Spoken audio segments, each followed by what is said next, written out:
பொங்கல்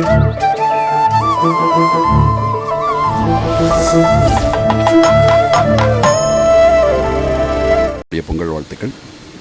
இன்னைக்கு ரிலீஸ் ஆன எங்களுடைய பைரவா படம் அமோக வரவேற்பை பெற்று மிகப்பெரிய கரகோஷம், மிகப்பெரிய விசில் சத்தங்களுக்கு இடையில் நிறைய திரையரங்குகளில் ஓடிட்டுருக்கு. இன்றைக்கி எங்களுக்கு எங்கள் யூனிட்டுக்கு எல்லோருக்கும் ஒரு சந்தோஷமான நாள்.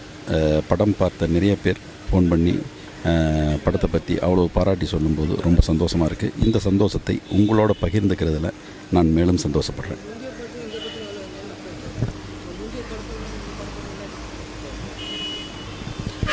முந்தைய படம் நான் அழகிய தமிழ் மகன் சார் இரட்டை வேடம் பண்ணியிருந்தாங்க. சார் தான் என்னை இயக்குனராக திரையுலகத்துக்கு அறிமுகப்படுத்தியவர். அதுக்கப்புறம் ஒரு இடைவெளிக்கு அப்புறம் மறுபடியும் சாரோடு இணைந்து பணியாற்றக்கூடிய ஒரு வாய்ப்பு எனக்கு கொடுத்துருக்காங்க. இந்த படமும் இப்போதைய சாருடைய அந்த ஒரு இமேஜுக்கும் இன்றைக்கி சூழ்நிலையில் இருக்கக்கூடிய ஒரு இன்றைய சமூகத்துக்கு தேவையான ஒரு விஷயமாகவும் இந்த படம் அமைஞ்சிருக்கு. இதில் ஒரு சோசியல் மெசேஜ் நாங்கள் சொல்லியிருக்கோம். பைரவா திரைப்படத்தை பார்த்துட்டு நான் பேசிக்கிட்டு இருக்கேன். அதில் ஒரு சின்ன வக்கீல் ரோல் பண்ணியிருக்கேன். அந்த படத்தில் வந்து ஒரு கல்வி பிரச்சனை சார்ந்த ஒரு வழக்கு, முக்கியமான வழக்கு வந்து பதிவாகிருக்கும். அந்த வழக்கு நீதிமன்றத்தை நோக்கி வர்றது தான் படத்தில் முக்கியமான ஒரு காட்சியாக இருக்கும்.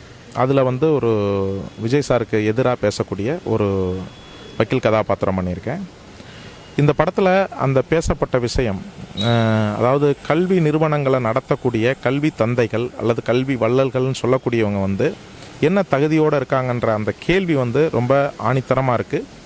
அது இந்த சமூகத்தில் இந்த காலகட்டத்தில் கேட்கப்பட வேண்டிய கேள்வி. அதை சிறப்பாக இயக்குனர் பரதன் ஒரு மாஸ் ஹீரோ விஜய் சாரை வந்து ஒரு சூப்பர் ஹீரோவை வச்சுட்டு அதை கேட்டிருக்காரு. அதனால் இது வந்து ஒரு சமூகத்துக்கு பங்களிப்பு செய்யக்கூடிய ஒரு முக்கியமான படமாக வந்திருக்கு. அதே நேரத்தில் விஜய் சாருக்கான என்ன அந்த மாஸ் குவாலிட்டியோ அதை எதுவுமே காம்ப்ரமைஸ் பண்ணாமல் ரொம்ப அழகாக வந்திருக்கு. அந்த படத்தில் நிறைய தொழில்நுட்ப கலைஞர்கள், சுமார் சார், சந்தோஷ் நாராயணன் சார் எல்லாருமே வந்து மிக அற்புதமாக தங்களோட பங்களிப்பை செஞ்சுருக்காங்க. அந்த டீமுக்கும் மற்றபடி இந்த ரசிகர்களுக்கும் எல்லாருக்கும் நான் வாழ்த்துக்களை தெரிவிச்சுக்கிறேன். எல்லோரும் மகிழ்ச்சியோடு இதை வந்து மக்கள் வந்து பார்க்கணும். அவங்க எல்லாருக்கும் என்னோடய பொங்கல் திருநாள் வாழ்த்துக்கள், தமிழர் திருநாள் வாழ்த்துக்கள். நன்றி.